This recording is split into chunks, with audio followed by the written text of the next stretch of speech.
When the attack happened in Libya and Gaddafi was being taken down, a number of African presidents said, wait, hold. We will fly into Libya and we can have some kind of diplomatic conversations.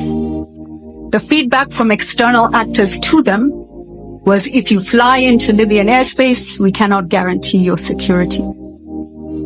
I want you to think about that for a minute.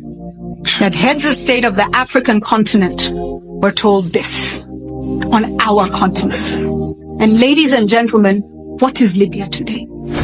This is a story about Muammar Gaddafi. No demonstration at all in the streets. What I wish I knew about Gaddafi's fall instead of just blaming the West. The truth is, Africa played a part too. Here's what really happened. Muammar Gaddafi dreamed big. He wanted a United States of Africa, a single currency, and freedom from Western control. For decades, he poured Libya's oil money into African projects, winning friends and sometimes enemies. But in 2011, when Libya erupted in civil war and NATO jets started bombing, Gaddafi found himself alone. Ugandan President Museveni still says African leaders betrayed Gaddafi, arguing they should have stood up against foreign intervention. He believes Africa's silence gave the green light for Western powers to step in, topple Gaddafi, and send Libya spiraling into chaos. But here's where it gets complicated. Some argue Gaddafi's own choices, supporting militants, cracking down on dissent, and switching from pan-Arab dreams to sudden pan-Africanism, left him isolated. Many African presidents mistrusted his style, seeing him as unpredictable or even dangerous.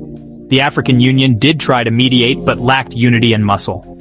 Unlike Syria, which had Russian backing, Gaddafi had no powerful friends left. When push came to shove, Africa's divisions made intervention impossible. Since Gaddafi's fall, Libya's been in turmoil, and Africa's still struggling for true independence.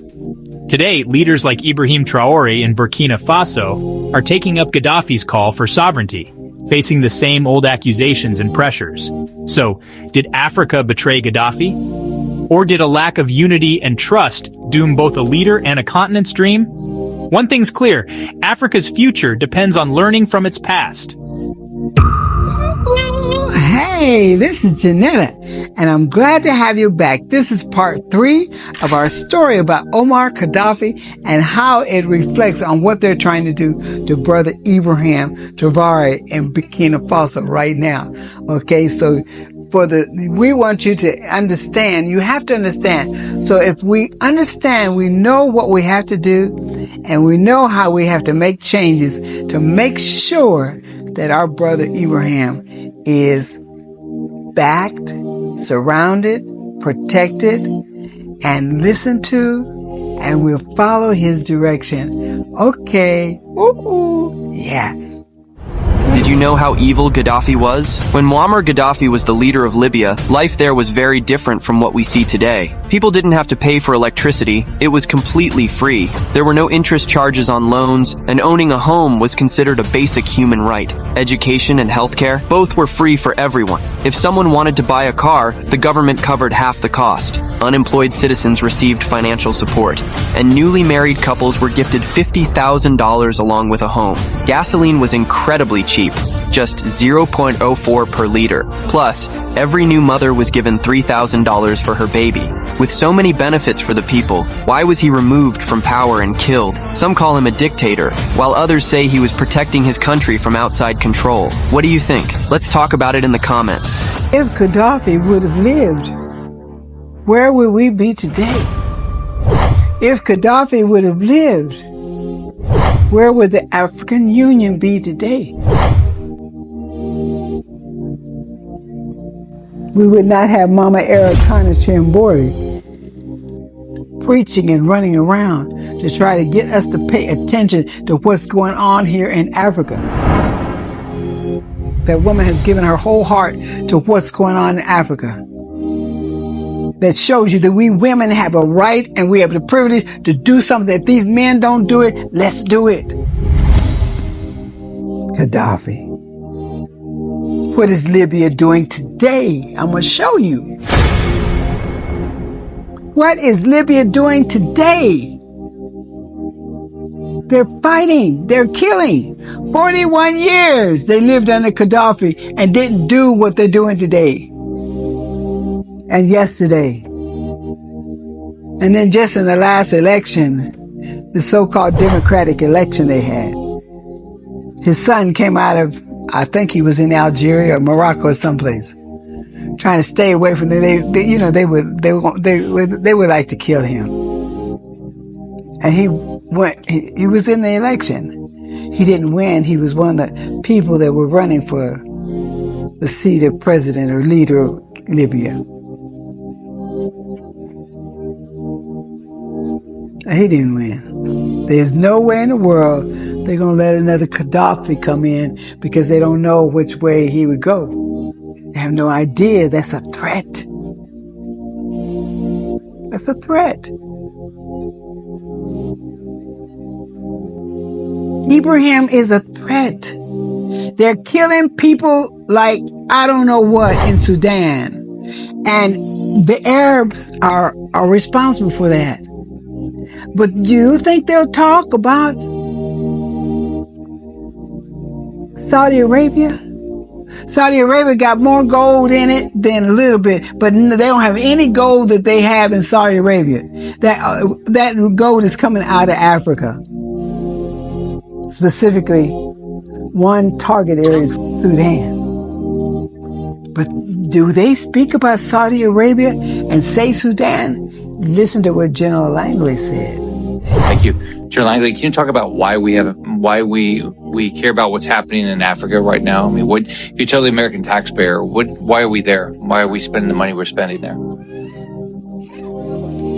Thanks for the question, Senator. For access and influence. I'd say that a number of countries are at the tipping point of actually being captured by the Russian Federation as they are spreading some of their false narratives across Libya. And from a strategic answer piece, access influence across the whole Maghreb, that is NATO's southern flank.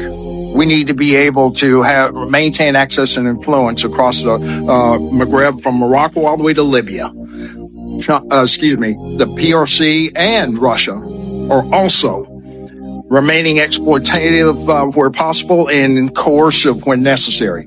They want that ground. They want power projection capabilities. So for the most part, the rest of the continent is also for mining concessions, whether it be gold or rare earth minerals. Both of them have a long-range plan. But I think at the accelerated pace, the Russian Federation is really trying to take over Central Africa as well as the Sahel. He mentions Saudi Arabia he doesn't mention Saudi Arabia and the incidents that are happening in Sudan. He mentions other people that we classify as our enemies, like China and Russia. But I'm going to tell you something. You wouldn't have any streets here in Kenya and in Tanzania, basically. It wasn't for any Chinese. Because you know one thing about it. Them white folks in the United States would keep us on a back road if they had a chance to. You go down to Alabama, Mississippi, you go to a lot of those places. There might be some in Nebraska. But where there's black people, sometimes they stop pavement. They're on roads with rocks on them and things. Back roads. I haven't been in a white neighborhood yet. In Alabama, they didn't have pavement. But I've been on a lot of back roads in Alabama that black people are on. They don't have no pavement. You understand what I'm saying? So you think they were coming over here and they were making sure that these people have pavement? They were doing everything to keep them from having it. But along came Gaddafi. And he was enlightening. He highlighted. The reason why I'm saying about Gaddafi, because what Ibrahim is doing and his plans for his country were similar, but far beyond what Gaddafi was thinking.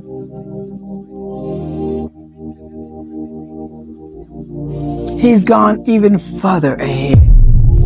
Thomas Sankara was his example. He's taken that example, and the spirit of that man is living and guiding him.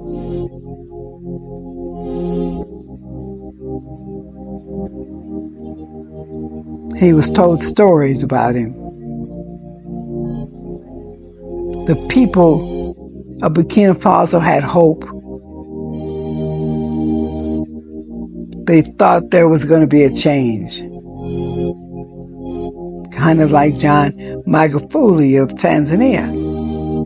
Here was a man that stood up against the rest of the world and say, COVID in my country, no.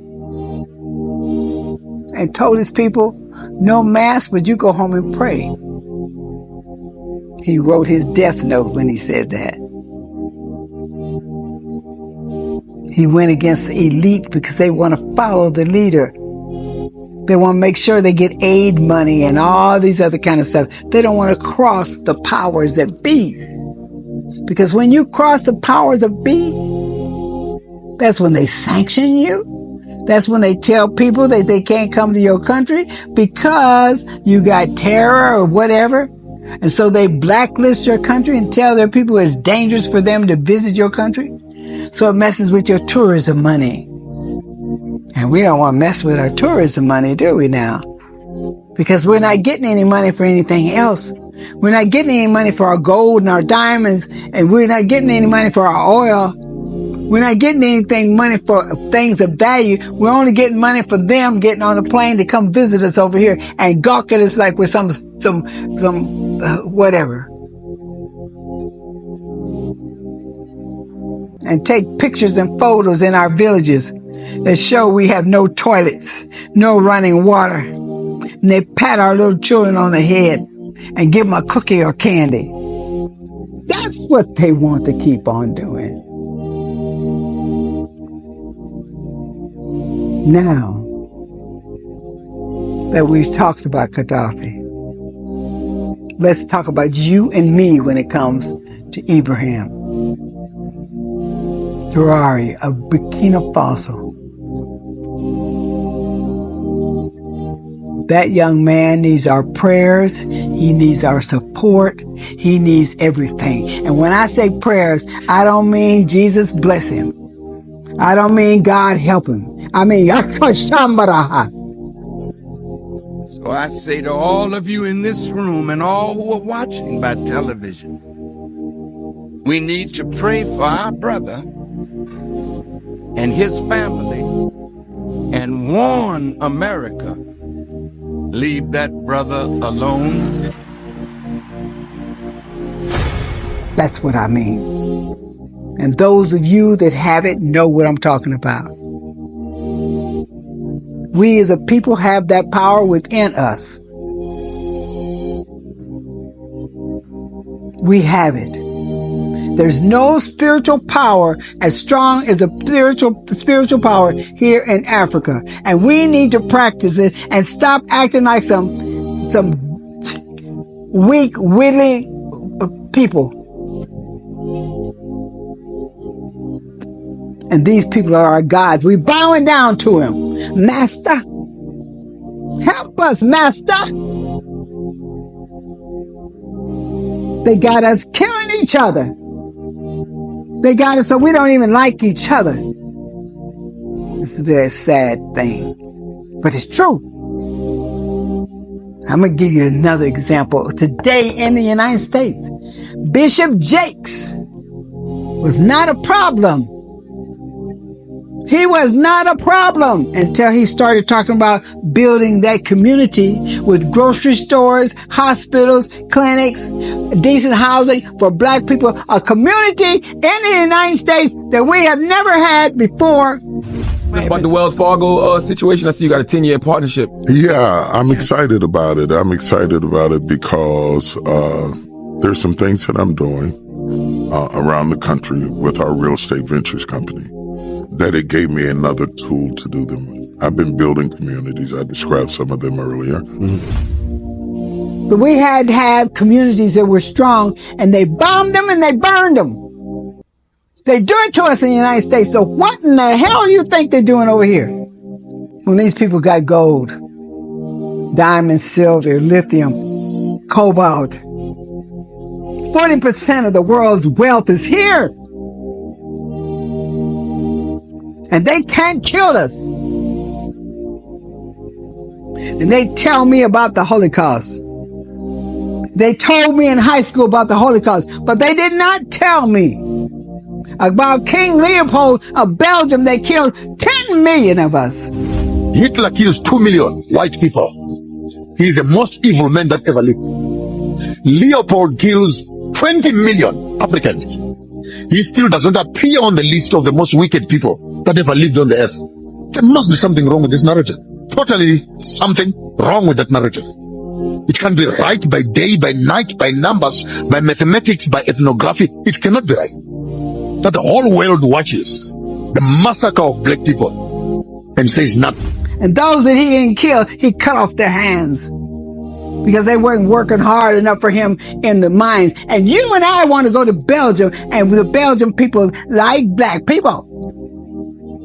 I've been to Belgium. I like Belgium. But I didn't know the history.